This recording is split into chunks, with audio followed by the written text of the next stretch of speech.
America. Welcome to MEV Morning News. I am Lindsay Black. It is November 8th, 2000. This morning, we have some news on the 2000 presidential election. Last evening, citizens from all over the country casted their vote for our future and now President, George H.W. Bush. It all came down to the state of Florida to determine the recount. Thanks, Lindsay. I'm Megan Pettit, reporting on the street today. I'm here with Martha Stephenforth II. Martha, what are your thoughts about the election results? I'm ticked off, you see. If Gore won my vote, and the people's vote, why in the whale is he not president? Well, Martha, it all has to do with the Electoral College. That's the second. My apologies, ma'am.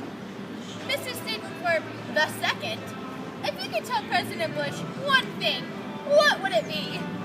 Well, see, Mr. Bush, I ain't living much longer, and you need to clean up your act. Thank you. And make this world a better place. Thank you again. As you can see, there is much tension and misunderstanding after such a close race. Let's take it back to Lindsay in the newsroom to see if we can figure anything else out. Lindsay? This presidential race has people raging with anger. Let's take it over to Megan, where we will talk to people about what they think about this. Sally, Megan? I'm looking for somebody to talk about the results of the presidential election. Ma'am?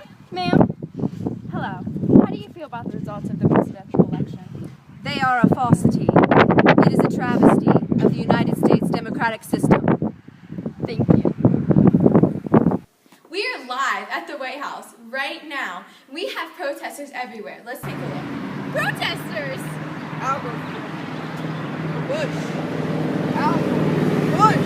Let's take it now to an interview with Al Gore, talking about his opinions and thoughts of the presidential election and Supreme Court case. It was him that said, let the Electoral Commission go forward in his concession speech after the Supreme Court. And you said, while I may disagree with you, it's time. How hard was that decision? Well, after careful study, I found that there is no, in the U.S. system, there is no intermediate step between a final Supreme Court decision and violent revolution. And you were against violent revolution? Well, essentially, the best description is the one Winston Churchill had of the American people. They generally do the right thing after first exhausting every available alternative. So basically, when the Supreme Court ruled, that was it. You said, you looked and said, I'm not going to prolong this thing. It's not in the interest of the country. But it's also, you said, in the end, we can't change this. Is that what you said? Well, the joke that I told a moment ago about there being no intermediate step is actually another way of saying that if we as Americans honor the rule of law, then we obey the law. And on a question such as the one that was put to the court, whether you think it should have been taken up by the court or not, the fact that it was taken up by the court and decided by the court in those circumstances meant that it had the force of law. And ultimately, that is not an easy choice, but it's a choice to which there is no viable alternative. And sure, yeah, I decided to honor the rule of law. And if it had been 5-4 Democrat, how hard was that?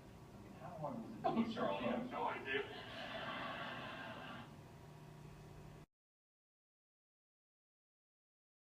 This is a map of the distribution of Electoral College votes. Bush received 271 votes, and Al Gore received 267 votes. Now, in order to win the Electoral College vote, you need 270 votes. You can see this was a very close race. Even though Al Gore won the popular vote, it all comes down to the Electoral College vote, so Bush will be our next president. Breaking news. Al Gore is taking Bush to court. Al Gore is demanding a recount over the state of Florida. The 14th Amendment clause states that this is an unconstitutional thing since it is past the deadline to do a recount. Therefore, Bush will become our next president.